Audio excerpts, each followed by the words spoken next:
Hola, mi nombre es Carmen Mastache, soy actriz cantante desde hace más de 20 años, también soy docente en escuelas de teatro, también soy madre de 2 hijos, esposa, amiga, hermana, hija, ciudadana. Esta es mi entrevista para Cartelera de Teatro.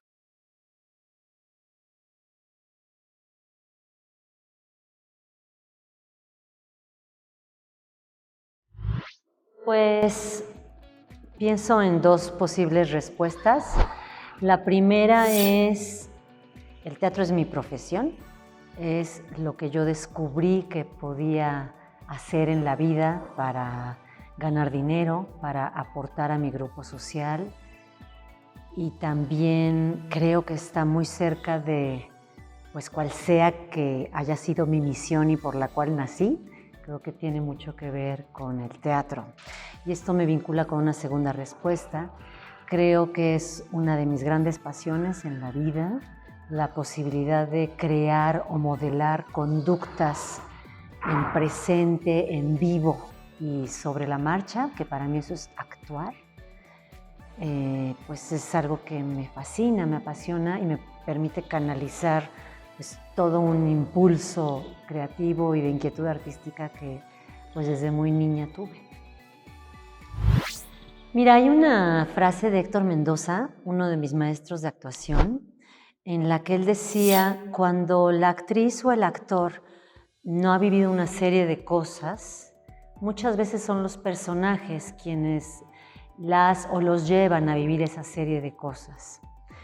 No sé si literalmente yo podría decir que eso ha sucedido con mi vida en relación con el teatro, pero sí te puedo decir que gracias al teatro mi espectro cultural es muy amplio, porque cada obra me implica diferentes acervos culturales, diferentes puntos de vista o acercamientos a la vida, a la política, a la economía, hasta a resoluciones domésticas, ¿no? Entonces, de entrada, para mí el teatro es una fuente de conocimiento enorme. Sí debo reconocer que hay personajes que me han obligado a crecer, a madurar muchísimo para poder hacerles honor. Y en ese sentido, pues el teatro me ha permitido crecer. También, al darme la posibilidad de crear en escena y de poder crear a partir de esta delicada comunicación que se da con la audiencia cada noche, hay algo que se realiza mucho en mí y que le aporta a mi vida una gran satisfacción y plenitud, y es saberme parte de un mecanismo de comunicación y de comunión dentro de mi sociedad. Creo que eso sería, esas 3 ideas. Ay, pues me viene a la mente una vez que era muy joven, era veinteañera, todavía no me había casado, no tenía hijos, y yo estaba, bueno, ¿por qué no? Era muy impetuosa, quería hacer muchas cosas, y hubo una temporada como de 5 semanas en las que yo estaba dando una función de teatro-danza, otro día daba una función de una ópera-teatro, otro día, sábados y domingos, daba funciones de teatro para niños, otro día daba funciones de una obra con Martina Costa y otro día daba funciones de una obra que yo había creado con mis compañeras, Opción Múltiple. Entonces yo de lunes a domingo estaba en escena, en diferentes configuraciones. Los miércoles, por supuesto, en la mañana yo me dedicaba a recibir un masaje y dormir, porque no había de otra. En esa época de muchísima saturación, yo ahora creo que es saturación, en ese momento pues era gozo, jolgorio y gula teatral, ¿no? Pero en esa época me acuerdo que estaba en la obra de Martín, La vida no vale nada, y entré a la segunda o tercera escena que me tocaba hacer. Yo interpretaba a una quinceañera y me acuerdo que entré a la escena, tomé aire y me quedé en blanco. Me quedé en blanco absoluto, yo creo que durante unos 20 segundos, pasmada, viendo a mi compañero en escena, yo creo que fue Bruno Castillo, y me acuerdo que, no me acuerdo si Bruno me salvó y él soltó el texto que le tocaba o finalmente a mí me regresó el impulso, pero me acuerdo perfecto de entrar, tomar aire y ¡fum! Entró un blanco genial. Y acabando esa función yo dije, ok, creo que yo ya toqué, ahora sí ya toqué fondo. O sea, es decir, me quedó muy claro que por más ímpetu que yo tuviera para actuar y hacer teatro, al ser yo misma el instrumento actoral, pues tenía que cuidar muchísimo, no solo mi cuerpo, no solo mi alimentación, no solo mis ganas por hacer teatro, sino también mi cerebro, también mis sinapsis neuronales, ¿no? Y es algo que recuerdo con cariño, porque ahí me cayó el 20 que, o sea, lo entendí. Es algo que ya me habían dicho los maestros, muchos pensadores teatrales contemporáneos hablan sobre este fenómeno de la actriz que al mismo tiempo que es instrumentista, es instrumento, ¿no? Pero esa vez a mí me quedó clarísimo. Esa vez yo lo entendí cabalmente. Y por supuesto empecé a tomar decisiones para que nunca peligrara el fenómeno escénico, ¿no?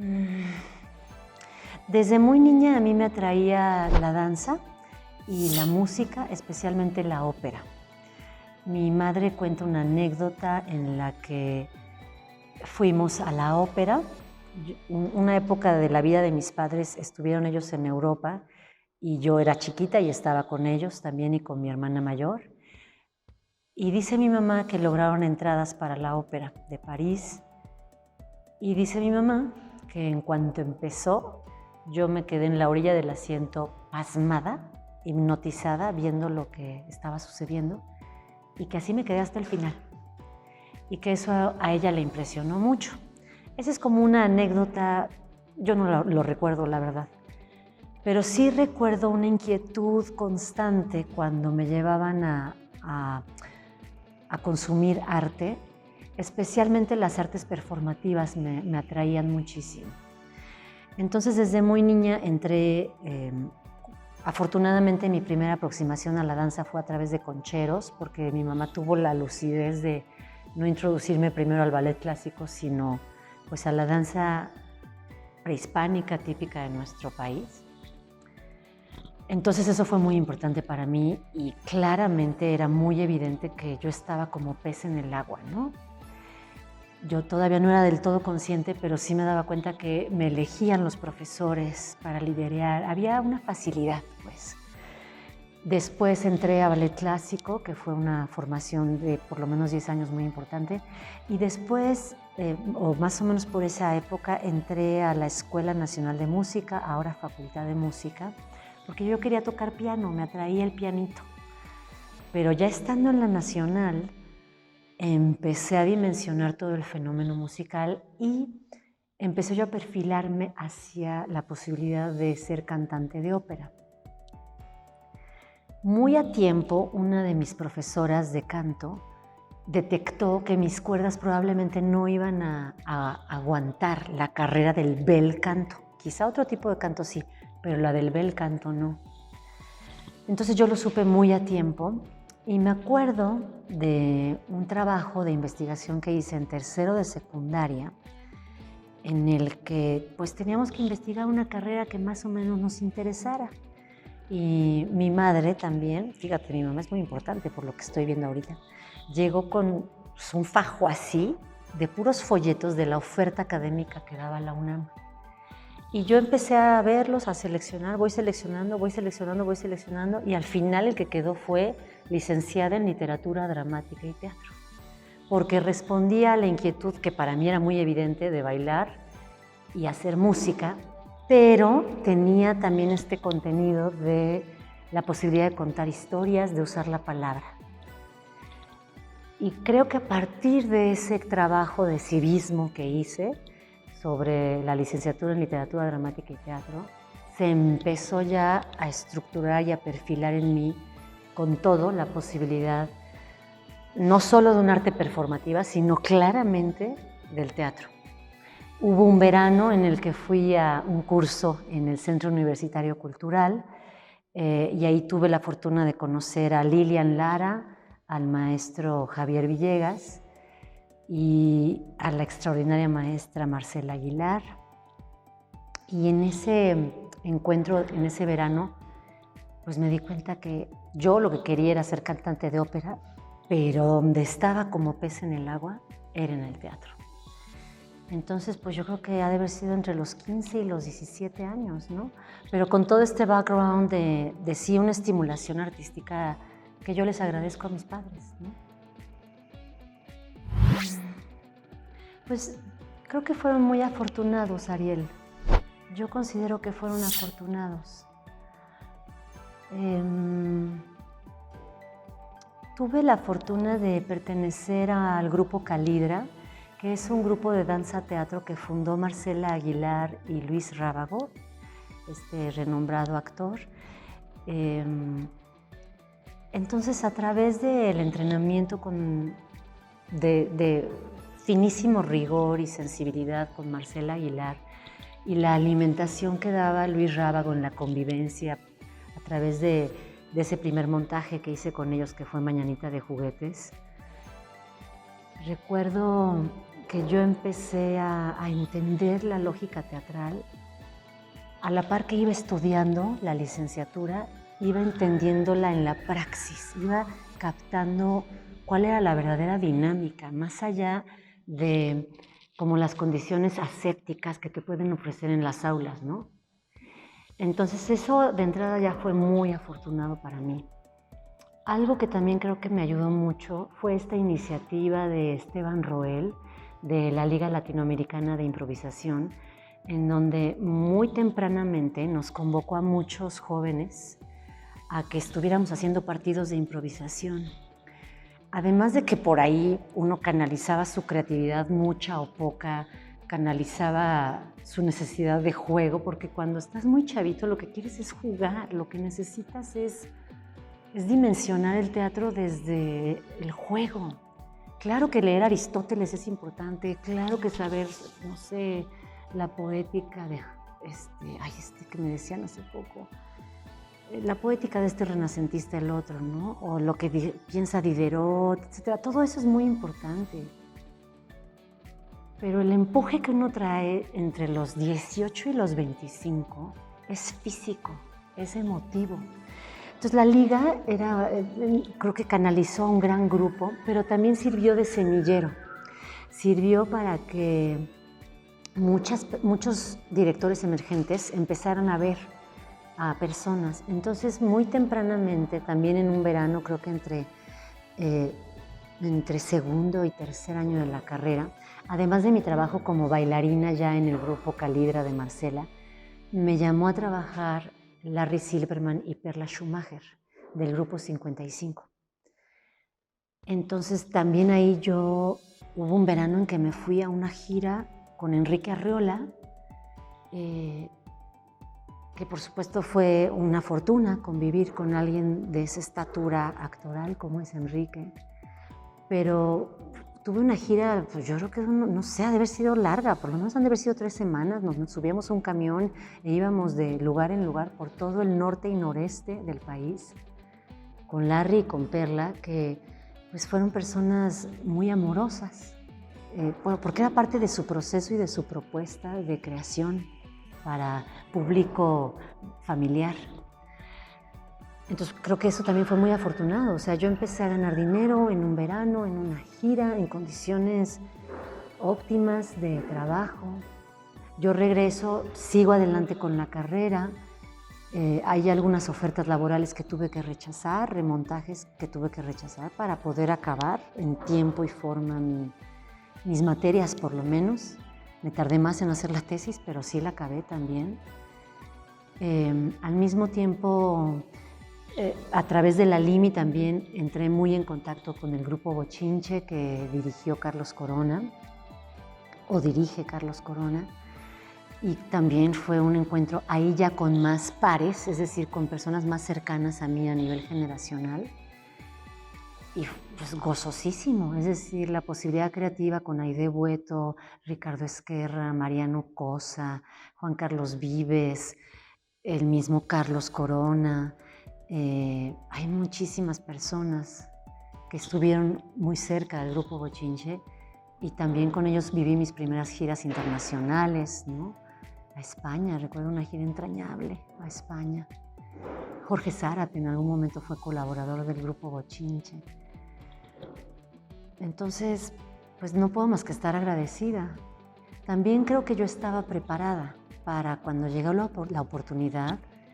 Por mi perfil, yo siempre fui muy estructurada, tremendamente disciplinada, pero sobre todo apasionada, ¿no? Me gustaba llegar a mi 100%, a lo que podría llamarse en un momento dado la excelencia. Entonces creo que eso desde muy joven me dio herramientas para poder contestar lo mejor posible, ¿no? Cuando llegara la oportunidad.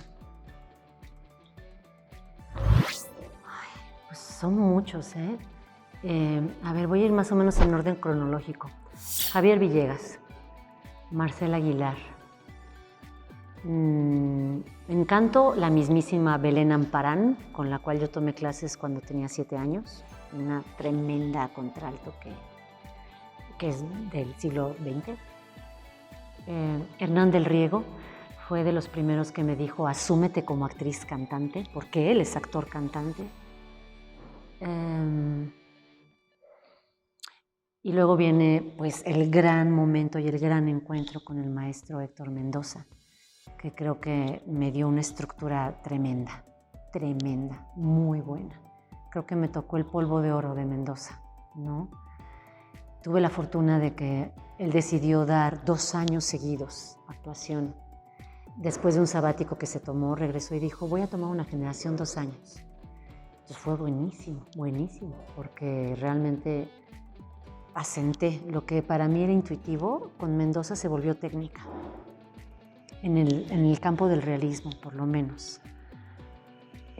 Otra maestra que para mí es muy importante porque complementó muy bien toda la información prístina que había recibido de Marcela Aguilar fue Emma Cecilia Delgado, la maestra de técnica Laban y Feldenkrais. Es una tremenda maestra de técnica somática.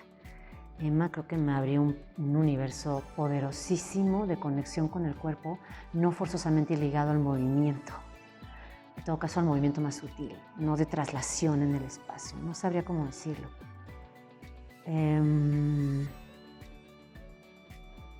Por supuesto que como referentes fundamentales de mi carrera actoral está Luisa Huertas, Julieta Gurrola, Angelina Peláez, Verónica Langer. Para mí ellas son actrices referenciales, cada una en su muy particular forma de vivir el gremio. Están muchas actrices más contemporáneas a mí, que son tantas que sería inhóspito o sería inadecuado nombrarlas, pero mis pares son referenciales, son muy referenciales, ¿no? Y recientemente yo diría que para mí ha sido muy importante el encuentro con Renata Ramos, una actriz que mucho de su carrera teatral la hizo en Francia, en Europa, y que ahora está indagando de una forma muy sutil en el trabajo energético del cuerpo y es una maestra en esa área. Creo que como actriz también es muy potente, pero se ha vuelto un referente muy importante para mí de conexión con la vida y por lo tanto con la creatividad. Ay. Mira, creo que la primera obra que vi es difícil porque vi mucho siendo chiquita, muy chiquita, y no me acuerdo, pero la que yo me acuerdo y creo que es adecuado que lo ubique como la primera, yo he de haber tenido unos 6 o 7 años y fue en el Centro Cultural Helénico una versión de Blancanieves y los 7 enanos con enanos de verdad, o así la anunciaban. Lo que yo recuerdo no es tanto la historia, sino el instante en el que creo que están cantando o algo así, y los actores bajan y empiezan a través de los pasillos del teatro del Centro Cultural Helénico a interactuar con los espectadores. Ese instante lo recuerdo muy bien. Es decir, la diferencia entre el lugar en donde yo estoy, que es una penumbra muy sabrosa junto a mi padre, y a 2 butacas está iluminadísimo, pues todo un cortejo de personajes. Ese yo creo que es la primera obra. que vi. Por ahí yo creo que me han de haber llevado al Teatro Insurgentes a ver Peter Pan, porque recuerdo a un ser humano volando por encima de las butacas en un arnés. A un ser humano, yo creo que era una chica actriz muy buena. La primera obra que me impactó, híjole, voy a decir la que me viene a la mente, pero a lo mejor hubo otra antes, no lo sé. Recuerdo con muchísimo amor ir a ver Rosencrantz y Guildenstern han muerto, dirigida por Juliana Fessler, actuada por Georgina Tábora, Julieta Ortiz y Claudette Maillet. Me fascinó. Y Diego Jauregui, por supuesto. Diego Jauregui estaba haciendo ahí una multiplicidad de personajes. La fui a ver yo creo que 3 veces o 4. Es la primera obra que me maravilló. En un verano también, pero no sé si se puede considerar, voy a hablar de 2.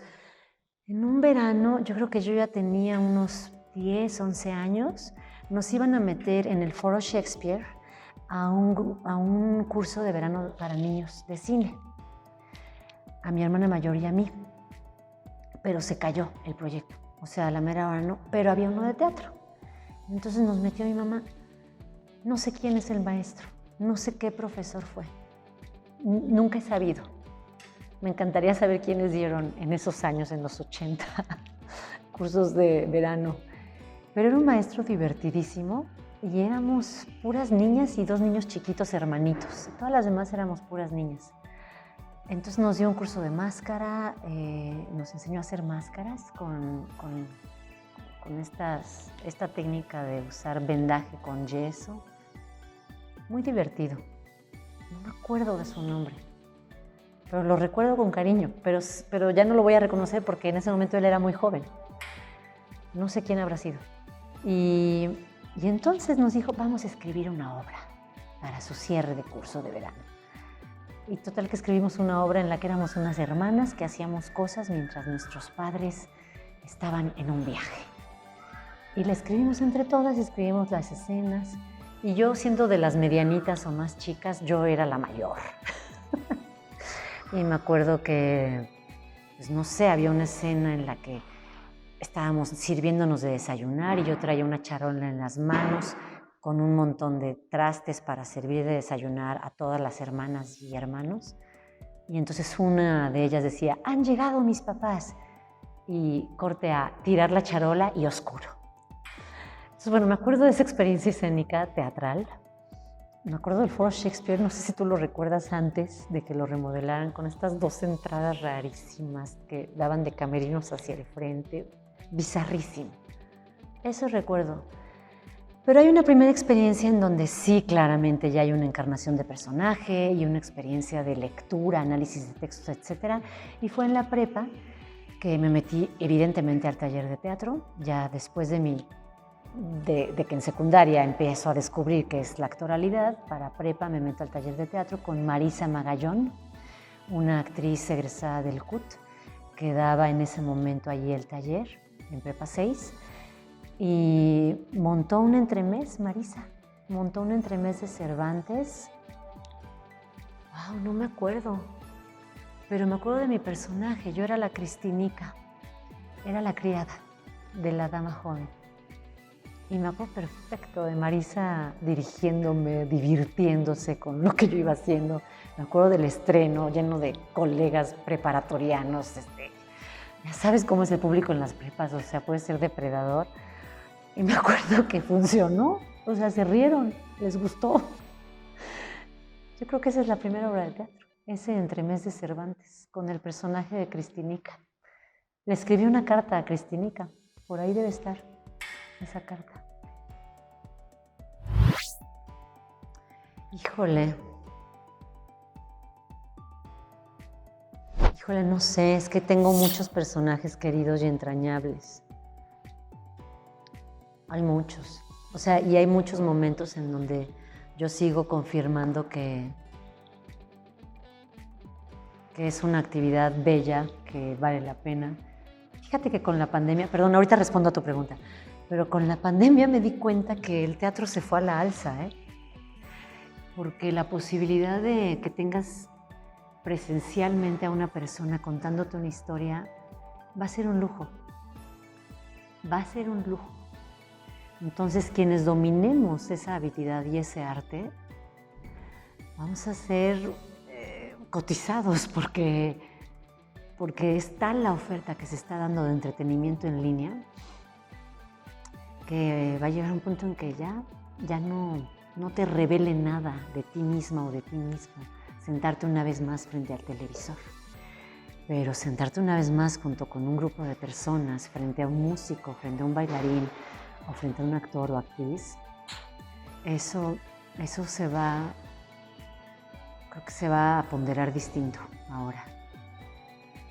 Pero pensé en esto porque es una de las razones por las que yo sigo descubriendo que el ejercicio del teatro es importante.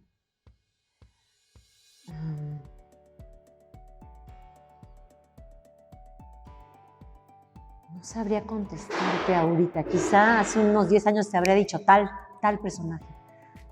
No sabría decirte. Yo creo que es el que estoy haciendo hoy. O sea, el personaje que hoy, ahorita en la noche voy a interpretar, es el que me confirma como actriz y es en el que se me va la vida. Hay un personaje que escribió Maribel Carrasco en un texto que se llamó Morris y el pequeño Mons. Era una niñita de 4 años que le daba miedo ir al baño en la noche, entonces le ganaban las ganas de hacer pipí, pero entonces finalmente logra vencer su miedo, ¿no? Me fascina ese personaje, me encantaba, pero creo que encarnarlo y lograr darle el toque de niña de 4 años, híjole, me costó mucho trabajo y me pregunto si no le quedé a deber al personaje.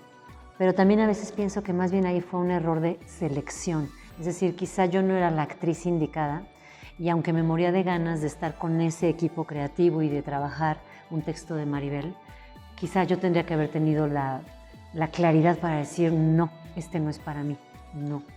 Pero no pude. Eso fue hace muchos años, muchos años, pero eso, o sea, en ese personaje yo aprendí que aunque el teatro te da una versatilidad enorme y puedes jugar mucho, sí hay que también reconocer cuando está dentro de tu campo creativo de ese momento el personaje y cuando no está. Y si no está, tienes que dejarle el paso a la actriz, al actor o a la actora que sí va a llegar a ese lugar, ¿no? No sé, me habla un director o una directora y me dice, oye, se me acaba de ir tal actriz, quiero saber si tú puedes, este sería el personaje. Y muchas veces puedo y el personaje me gusta y entonces entro, ¿no? Otras veces son proyectos que se vienen gestando con muchos años atrás y finalmente llega un año en el que salen los recursos y finalmente estrenamos y finalmente culmina y me despido de ese personaje. Creo que cuando eso es, pues los proyectos te van eligiendo, ¿no? Yo en general procuro tener en cuenta que sea un proyecto cuyo equipo creativo me atraiga y me interese. Tengo que descubrir en el texto o en el personaje o en la temática, porque a veces no hay texto, en la temática es muy importante que yo descubra algo que yo quiera expresar o que me exprese, que responda a una necesidad expresiva, a una urgencia por nombrarlo y decirlo. También sí pondero muchísimo las condiciones presupuestales, porque sí soy de las pocas actrices que sobrevive haciendo teatro. Y no estoy sola, soy cabeza de familia, ¿no? Entonces es algo que tengo que tomar en cuenta. Entonces las condiciones económicas es un elemento que por supuesto que tomo en cuenta y se considera. Porque más allá de toda la dimensión artística y poética que yo le pueda dar al hecho de actuar, tengo muy claro que es mi oficio, es mi profesión. Entonces eso es un elemento que también considero. Creo que esos son los 3. Mira, el sonido ha sido un hilo conductor a todo lo largo de mi trayectoria. El sonido, específicamente la voz, pero a veces solo el sonido. Otro hilo conductor por toda mi formación desde la infancia, pues es justo la fisicalidad. A veces hay obras de teatro que son más hacia lo realista, entonces no se necesita una gran expresión física o gestual, ¿no? Y hay otras obras, hay una que me tocó jugar que sí, casi era danza, ¿no? O sea, ya era danza, francamente. Tenía de teatro, pues, las situaciones y otro tipo de elementos.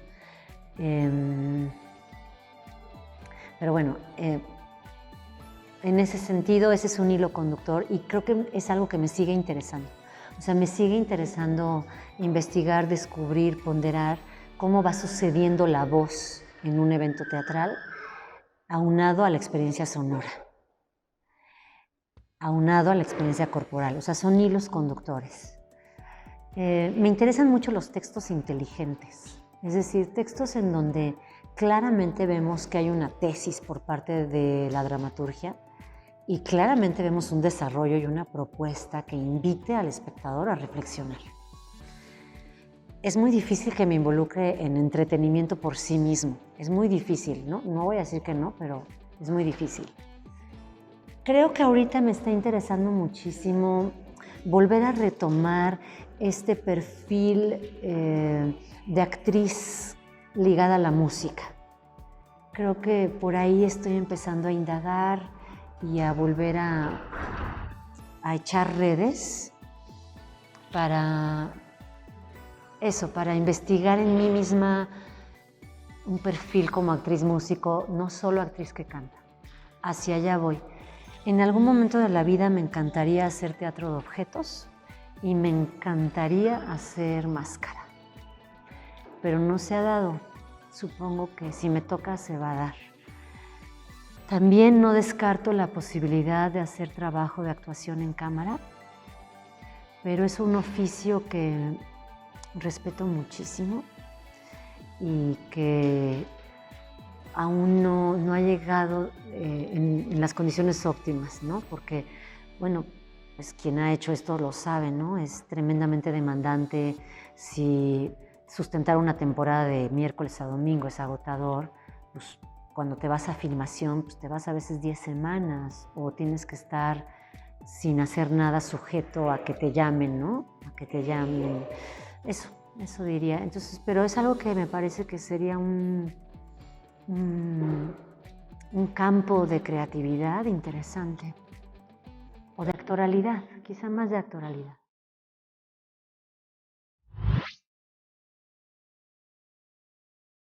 ¡Wow! ¡Wow! Nunca me habían preguntado eso.